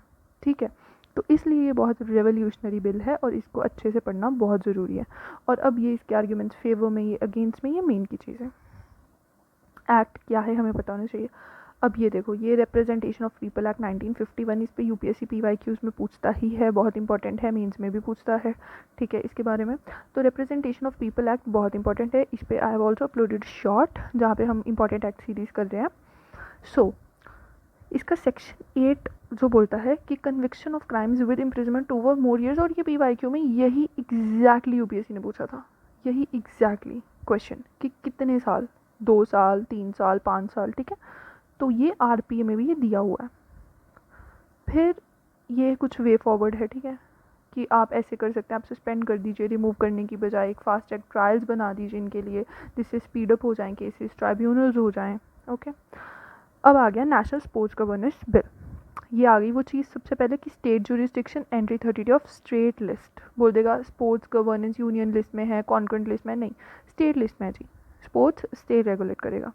सो नेशनल स्पोर्ट्स जो ये गवर्नेंस एक्ट आया है, ये बोलता है कि जो नेशनल स्पोर्ट्स पॉलिसी है उसको ये इंक्लूड करता है, एंड स्पोर्ट्स ब्रॉडकास्टिंग सिग्नल्स को भी ये करता है act, Prasar Bharati. Okay, ministry of youth affairs and sports आ जाएगी, स्पोर्ट्स का है तो स्पोर्ट्स आएगी। And sports authority of India, it lays down the policies and guidelines, ये पॉलिसीज़ बताता है, गाइडलाइंस बताता है। ठीक है, फिर इंडियन ओलंपिक एसोसिएशन, जो ओलंपिक्स में हम पार्टिसिपेट करते हैं तो उसके लिए भी ऑब्वियसली एक एसोसिएशन होगी। फिर नेशनल स्पोर्ट्स फेडरेशन, अब ये अलग अलग स्पोर्ट्स के लिए, रिस्पेक्टिव स्पोर्ट्स, फुटबॉल की अलग होगी, बास्केटबॉल की अलग होगी, बैडमिंटन की अलग होगी। ओके, अब इसमें जो इम्पॉर्टेंट चीज़ें हैं वो हैं, एक तो नेशनल स्पोर्ट्स बोर्ड इस्टेब्लिश होगा, इसके अंडर एक नेशनल स्पोर्ट्स ट्राइब्यूनल इस्टेब्लिश होगा। ट्राइब्यूनल का मतलब ही होता है disputes outside the court solve होंगे। एंड इसके बाद जो नेशनल स्पोर्ट्स बोर्ड है, ये रिकग्नाइज करता है, स्पोर्ट्स बॉडीज़ को एफिलिएट करता है, और जो सिर्फ रिकग्नाइज करेगा उन्हीं को सेंट्रल फंड्स मिलेंगे। यानी नेशनल बोर्ड जिन बॉडीज़ को रिकग्नाइज करेगा उन्हीं को सेंटर का पैसा मिलेगा, उन्हीं को फंड्स मिलेंगे। ओके और फिर national sports bodies is national Olympic committee, ये बनाई जाएगी पहली, फिर para Olympic committee second, and then sports federations affiliated with international bodies. Okay at state या डिस्ट्रिक्ट लेवल जो भी इंटरनेशनल चार्टर्स होंगे उनके अकॉर्डिंग इनको गवर्न किया जाएगा। ये दो चीज़ें बहुत ही इंपॉर्टेंट है एमसीक्यू के लिए कि एक तो बनेगा नेशनल स्पोर्ट्स बोर्ड और एक बनेगा नेशनल स्पोर्ट्स ट्राइब्यूनल। अब इस ऐसा ही अब एक नेक्स्ट एक्ट है national anti doping amendment bill. अब ये एक्ट नहीं बना, ये अभी बिल ही है। ये सीक टू अमेंड करता है नेशनल एंटी डोपिंग एक्ट 2022 को। ये अमेंड करने की बात बोलता है कि एक एजेंसी, एक बोर्ड इस्टेब्लिश कीजिए। एक तो नेशनल एंटी डोपिंग एजेंसी बनाइए जो इसके रूल्स को इन्फोर्स करे, एजेंसी इन्फोर्स करे, एंड फिर एक बोर्ड बनाइए जो ओवरसी करे इसको, इस एजेंसी को देखे ये बोर्ड, और गवर्नमेंट को ये एडवाइस करे। ठीक है, अब इसके बाद ये देखो, ये एक चीज़ बोलता है कि जो टेस्टिंग लैब्स है ना उनके पास मैंडेटरी, जो वर्ल्ड एंटी डोपिंग एजेंसी है उसका एक्रेडिशन होना चाहिए। पहले वो वॉलंटरी था कि आपकी मर्ज़ी है, बट अब ये बोल रहा है कि नहीं, टेस्टिंग लैब्स जो हैं अगर उनके पास ये इंटरनेशनल वाली का एक्रेडिशन है, ये कंपलसरी है, तभी उसको हम मानेंगे, वरना नहीं मानेंगे उसके रिज़ल्ट को, जो भी वो टेस्ट करके देंगे रिज़ल्ट। अब अनदर इम्पॉर्टेंट थिंग, जन विश्वास बिल, ये ईज़ ऑफ डूइंग बिजनेस के लिए है। ओके बिज़नेस को बूस्ट करने के लिए है। रेड टेपिज्म, ब्यूरोक्रेटिक हर्डल्स जो होते हैं उनको ये रिड्यूस करेगा। ठीक है, और थोड़ा इजी है ये हमारे देश में बिज़नेस करने के लिए। गवर्नेंस और ईज़ ऑफ डूइंग बिज़नेस को ये इंक्रीज़ करेगा। क्या कर रहा है कि डीक्रिमिनलाइज कर रहा है काफ़ी ऑफेंसेस को जो पहले नहीं थे, पहले वो क्रिमिनल ऑफेंसेस थे, तो ये उसको डीक्रिमिनलाइज कर रहा है कि आप थोड़ा आसानी से बिज़नेस कर पाएँ बिना डरे। अब ये जो फाइन्स है ना ये 10% हर 3 साल में इंक्रीज़ होंगे। अब इन्फ्लेशन बढ़ रहा है तो फ़ाइन बढ़ेगा। ये इसमें एक बहुत इंपॉर्टेंट चीज़ यहाँ से एमसीक्यू बन सकता है। बाकी इसमें कुछ खास इंपॉर्टेंट है नहीं मेंस की चीज़ें, बस ये है कि कॉम्पिटिटिवनेस बढ़ेगी इंडिया की। फिर ये जो जैसे डीबीटी था इसने भी रिड्यूस लीकेजेस किए, इम्प्रूव सर्विस डिलीवरी किया, तो ये भी तो एक तरह का जन विश्वास ही है डीबीटी, कि आप ऐसा पहले होता था ऊपर से आ रहा है 400 रुपया, और वो हर स्टेप पे करप्शन हो रही है हर स्टेप पे। ठीक है, और पहुंचते पहुंचते वो बस 4 बचा 400 का ये सारा सिस्टम निकाल लिया जिसका हम हिस्सा बनने की तैयारी कर रहे हैं, सुधारेंगे। खैर, the promotion and regulation of online gaming act 2025। अब क्या है ये ड्रीम 11, तभी तो इंडियन जर्सी से अब ड्रीम 11 हट गया, न्यू कॉन्ट्रैक्ट। ठीक है, अब ऑनलाइन गेमिंग जो है इनको बंद करो। ये जो पैसा लेके करते हैं, एक तो देखो साइकोलॉजिकल इम्पैक्ट, एथिकल इश्यूज़, ये एथिक्स के लिए आई थिंक ये बहुत एक इम्पॉर्टेंट चीज़ है।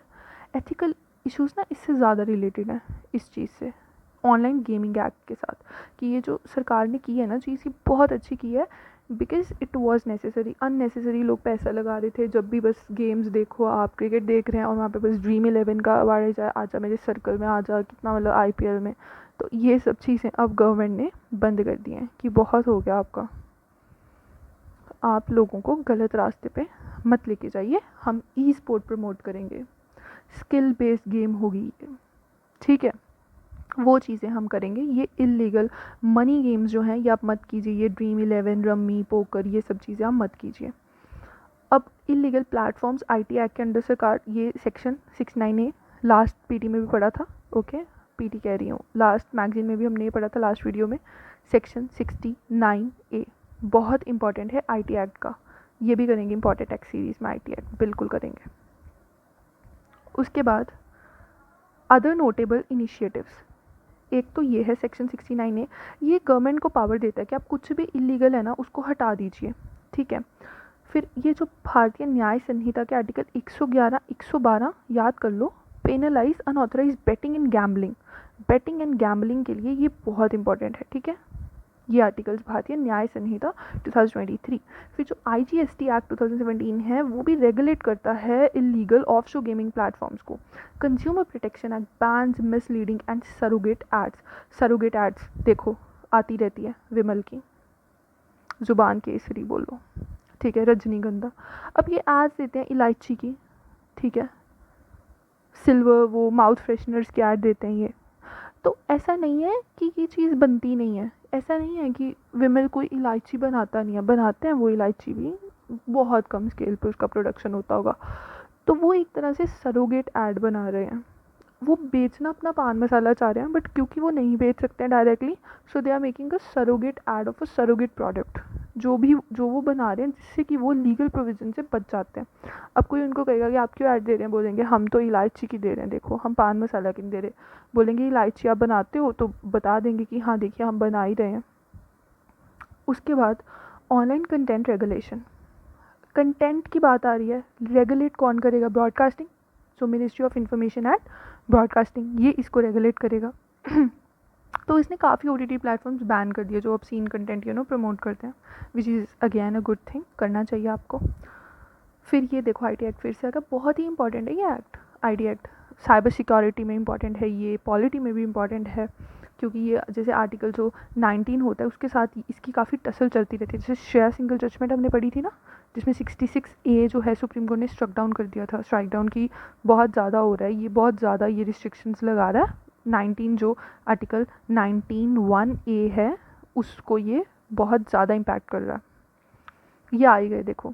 अब IT एक्ट 2000 इसका 67A ऑब्सीन कंटेंट पब्लिश करने के अगेंस्ट है। 69A तो बहुत पावरफुल है कि गवर्नमेंट ब्लॉक कर सकता है कंटेंट। 79 सेफ हार्बर है इंटरमीडिएट्स के लिए, जैसे एक्स का एग्जांपल हमने पढ़ा था, क्रॉस नहीं है, एक्स है, okay, Twitter. And IT rules 2021 they place OTT and digital news under ministry of information and broadcasting. तो पहले तो देखो ऑनलाइन चीज़ें नहीं थी, जो पुराना 2000 वाला एक्ट था। अब ये इसने क्या किया, इसने ऑनलाइन OTT जो प्लेटफॉर्म्स है ना ओवर द टॉप, वो भी इसमें इंक्लूड कर दिया IT एक्ट में, मिनिस्ट्री के अंडर इन्होंने कर दिए। अब ये कुछ चैलेंजेस हैं रेगुलेटरी एंड ये इसका way ahead. Now we move on to the next article, digital colonialism. Digital colonialism क्या है, क्या हमें नहीं पता क्या है डिजिटल कलोनियलिज्म, बस इसमें ये जानना इंपॉर्टेंट है। तो हमारे वाइस प्रेसिडेंट ने कहा कि बहुत ज़्यादा ये हो रहा है इंडिया में, क्या है, जैसे गूगल US की, माइक्रोसॉफ्ट, फेसबुक, जितनी भी टॉप कंपनीज में मतलब मोनोपोलिस्टिक टेक्नोलॉजी है इनके पास, मतलब इन्होंने टेक को मोनोपोलाइज कर रखा है अपने हाथों में, दुनिया की नस पकड़ी हुई है इन कंपनीज ने। अमेजोन, माइक्रोसॉफ्ट, गूगल, अब ये वीडियो यूट्यूब पे आएगा, है ना, तो मतलब गूगल का ही है। सो ये एक तरह से डिजिटल कलोनियलिज्म है कि हमें ये इनके पास इतना हमारा डाटा है, मतलब बेशक we are independent nation but digitally we are kind of colonies of this big companies, okay, we are the market ना। इंडिया को हम कॉलोनी क्यों बोलते थे, क्या होता था, कच्चे माल की मंडी थी इंडिया, यहाँ से आप कच्चा माल उठाओ फिर अपनी फैक्ट्रीज़ में लेके जाओ। हमारी जो हैंडीक्राफ्ट्स की हैंडलूम्स इंडस्ट्री थी वो सब आपने ख़त्म कर दी, फिर आप चीप प्रोडक्ट्स ला के इंडिया में डंप कर रहे हैं, राइट। तो what are these companies doing, we are the biggest market, India Pakistan, we are their biggest market, because हमारी पॉपुलेशन है बहुत ज़्यादा, टेक वो बनाते हैं, उनका सेल यहाँ होता है। तो एक तरह से डिजिटल कॉलोनाइजेशन हो रखा है दुनिया का। तो अब इसको टैकल करने के लिए जो आया था digital personal data protection act, कि ये कंपनीज हमारा डेटा जो इतना चोरी कर रहे हैं, ये इस पर भी आएगा शॉर्ट पक्का। ये एक्ट बहुत इंपॉर्टेंट है, इसको आप पढ़ लेना। कॉम्पिटिशन एक्ट भी इंपॉर्टेंट है, ये हमने कल भी पढ़ा था। तो अनफेयर ट्रेड प्रोटेक्ट्स कंज्यूमर्स, ठीक है, उनके लिए ये होता है। फिर ये भी हमने पढ़ा था GDPR, डेटा एक्ट, देखो ये रिपीट हो रही हैं चीज़ें, पिछले वाले मैगजीन में भी थी ये, governance act, AI for digital. तो यूरोपियन यूनियन के साथ UPSC का आजकल ऑब्सेशन हो रखा है, तो इसकी चीज़ें तो पढ़ लो, जैसे इसका कार्बन बॉर्डर मैनेजमेंट टैक्स, मतलब EU की चीज़ें पढ़ ही लो। ये हम पे बहुत नॉन टैरिफ बैरियर्स लगाता है, sanitary, phyto sanitary, okay. Now another important article, national cooperative policy, बहुत इंपॉर्टेंट है, सहकार से समृद्धि। अब इसके कुछ 6 पिलर्स हैं।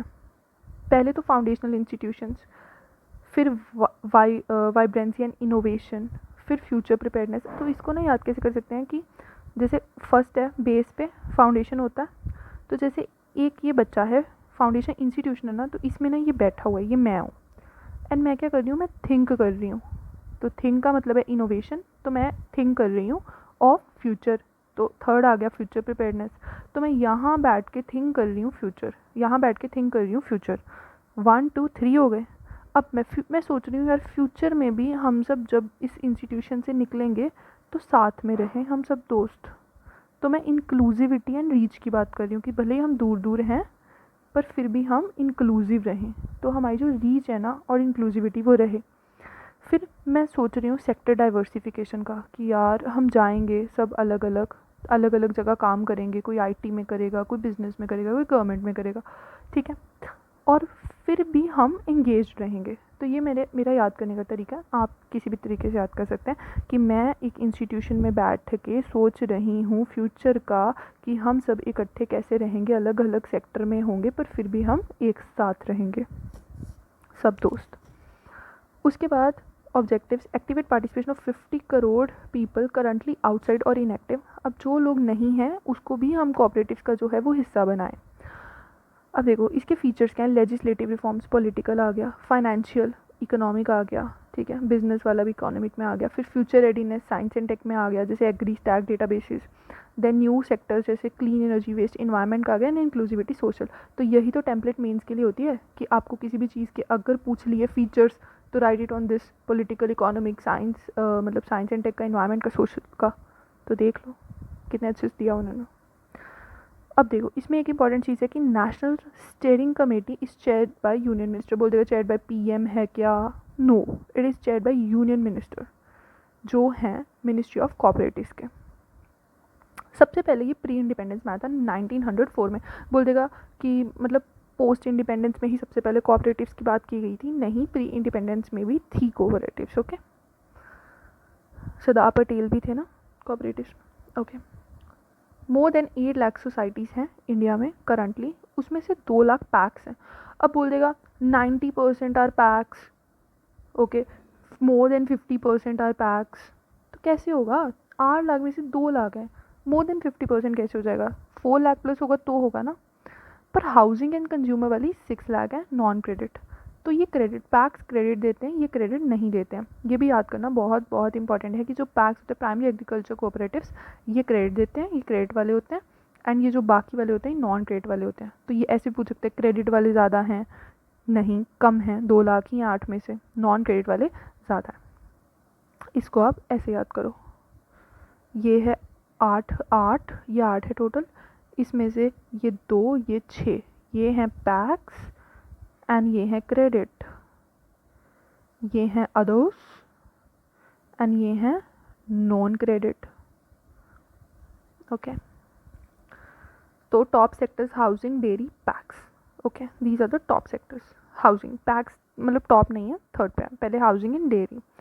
अब इसको कॉन्स्टिट्यूशनल स्टेटस मिला था 97th अमेंडमेंट 2011 में, ये बहुत इंपॉर्टेंट अमेंडमेंट है। सब हम इंपॉर्टेंट अमेंडमेंट्स पढ़ते हैं तो उसमें कोऑपरेटिव्स कैसे नहीं पढ़ेंगे, ज़रूर पढ़ते हैं हम, डीपीएसपी में पढ़ते हैं। 43B promote cooperatives, new part introduce कर दिया था इसने आर्टिकल 243 ZH से ZT for governance of the cooperatives. Fundamental right 19(1) cooperatives को इंक्लूड करता है, एंड ये मल्टी स्टेट वाला यूनियन लिस्ट का पार्ट है, एंड जो स्टेट कोऑपरेटिव्स हैं वो स्टेट लिस्ट का पार्ट है। अमूल जैसे इसका ये एग्जाम्पल है। देखो ये चैलेंजेस भी उन्होंने इसी चीज़ पे दिए हैं कि इकोनॉमिक चैलेंज, पॉलिटिकल चैलेंज, फिर ये साइंस एंड टेक का digital gap and regional imbalance, social. तो चैलेंजेस फीचर्स इसी टर्म्स में मेंस के लिए अगर लिखना हो तो। अब PRI finances, this is again an important topic. तो पंचायती राज इंस्टीट्यूशंस के फाइनेंस की बात हो रही है। फाइनेंस पंचायती राज इंस्टीट्यूशंस को कौन देगा, सेंटर देगा, स्टेट देगा। बोल देगा सिर्फ स्टेट देगा, नहीं, सेंटर भी देता है। इस डायग्राम को दिमाग में बिठा लो, ठीक है, सेंटर भी देता है, स्टेट भी देता है। यूज़ कैसे करना होता है, कुछ टाइड ग्रांट्स होते हैं, कुछ अनटाइड ग्रांट्स होते हैं। टाइड मतलब कि आप इन्हीं चीज़ों पे इसको यूज़ करेंगे, अनटाइड ये भी पिछले वीडियो में बताया था ना मैंने, टाइड अनटाइड का डिफरेंस याद कर लेना। काफ़ी चीज़ें देखो रिपीट ही हो रही हैं, तो जब हम ऐसे बार बार रिवीजन करते हैं तो हमारा पिछले वाले लेक्चर का रिवीजन भी हो जाता है कि हाँ ये पिछले में भी थी, क्योंकि यही इंपॉर्टेंट चीज़ें जो बार बार आ रही हैं। Okay, so ministry of Panchayati Raj आ जाएगी। So standing committee on rural development and Panchayati Raj, it reported on the fund devolution under Panchayati Raj systems के बारे में उसने रिपोर्ट किया। उसने हाईलाइट किया 3 Fs, फंक्शंस, फंड्स, फंक्शनरीज, कि ये यहाँ दिक्कत हो रही है। देखो tax grants from centre state, यहाँ MCQ, क्योंकि यूपीएससी को तो आदत है ना, जहाँ पे सेंटर स्टेट आ गए वहाँ आपको फर्स्ट आएगा MCQ में। फिर funds for executing centrally sponsored schemes, तो जो स्कीम्स सेंटर स्पॉन्सर करेगा उसमें क्या होता है, उसको इम्प्लीमेंट तो स्टेट करेगा ना, तो ये भी इसका एक सोर्स ऑफ इनकम है, रेवेन्यू का सोर्स है ये PRI का। अब इसमें इश्यूज़ क्या हैं, जो टाइड एंड ग्रांट्स है ना, ये एक इशू भी है। इसीलिए जो पिछले लेक्चर में हमने पढ़ा था कि रिकमेंडेशन क्या आई थी कि आप इसको कंबाइन कर दीजिए, वो इसीलिए आई थी ना रिकमेंडेशन कि टाइड एंड टाइड को कंबाइन कर दीजिए, पढ़ा था ना हमने कि रेकमेंड किया गया कि आपने अलग अलग क्यों दे रखा है, क्योंकि अंडर यूटिलाइजेशन हो रहा है। तो ये इंपॉर्टेंट है, टाइड एंड टाइड देखो पिछले वाले में भी था, इस वाले में भी है, तो इंपॉर्टेंट है ना। फिर एक ये ग्राम स्वराज ऐप है कि जिसपे ना आप जो भी गवर्नेंस है पंचायती राज इंस्टीट्यूशन का वो आप अपलोड कर सकते हैं। इसमें इससे ज़्यादा कुछ खास इंपॉर्टेंट है नहीं, ठीक है। बाकी तो थोड़ी ये देखो यही बस ग्राम स्वराज और ये स्वामित्व, ये भी हमने पिछले में पढ़ाई था, पिछले लेक्चर में। स्वामित्व को 4 लोग करते थे ना इसको इम्प्लीमेंट, एक तो मिनिस्ट्री ऑफ पंचायती राज, ठीक है, फिर सर्वे ऑफ इंडिया, फिर ये इसको करता था इसका रेवेन्यू वाला डिपार्टमेंट, और पंचायती राज वाला ये करती थी इसको। 4 चीज़ें, मतलब स्टेट का रेवेन्यू वाला, स्टेट का पंचायती राज वाला, 4 चीज़ें, स्वामित्व, प्रॉपर्टी, टैक्स, ये भी मैंने बोला था इम्पॉर्टेंट है। उसके बाद न्यूज़ इन शॉर्ट्स, तो constitutional validity of narco test, देखो बहुत इंपॉर्टेंट कि सुप्रीम कोर्ट बोल रहा है कि जब आर्टिकल 23 ने आपको राइट अगेंस्ट सेल्फ इंक्रिमिनेशन दिया है कि आप अपने खिलाफ नहीं आप बोल सकते, ये आपको अधिकार है कि आप अपने हक में ही बोलो, आपके ऊपर चाहे कत्ल का इल्ज़ाम लगा हुआ है पर आप बोलो कि मैंने ये नहीं किया, ये आपको अधिकार है और फंडामेंटल राइट है, ये कोई कॉन्स्टिट्यूशनल राइट नहीं है, संविधानिक अधिकार, मौलिक अधिकार। And 21 right to personal liberty ये है, तो इसलिए जो इनवॉलंटरी नार्को टेस्ट है वो इलीगल नहीं हो जाएगा कि जब आपका तो ये अधिकार फिर छिन जाएगा अगर ज़बरदस्ती आप पे नार्को टेस्ट कराया जाए, तो इसलिए सुप्रीम कोर्ट ने बोला कि ये इलीगल है, ठीक है, ये इंपॉर्टेंट है। और एक इंपॉर्टेंट चीज़ है कि ये सोल बेसिस भी नहीं हो सकता कन्विक्शन का, कि अगर आपने अपनी मर्ज़ी से बोल दिया कि मैं सच्चा हूँ मेरे पे नार्को टेस्ट कर लो, तो सिर्फ वही एक बेसिस नहीं होगा, ठीक है। उसके बाद commercial prohibited speech is not part of fundamental rights, कि मतलब अब ऐसा नहीं है कि हर चीज़ ही हम बोलते हैं कि फंडामेंटल राइट का पार्ट है। तो देखो ये article 19(1)(a) it excludes commercial and prohibited speech.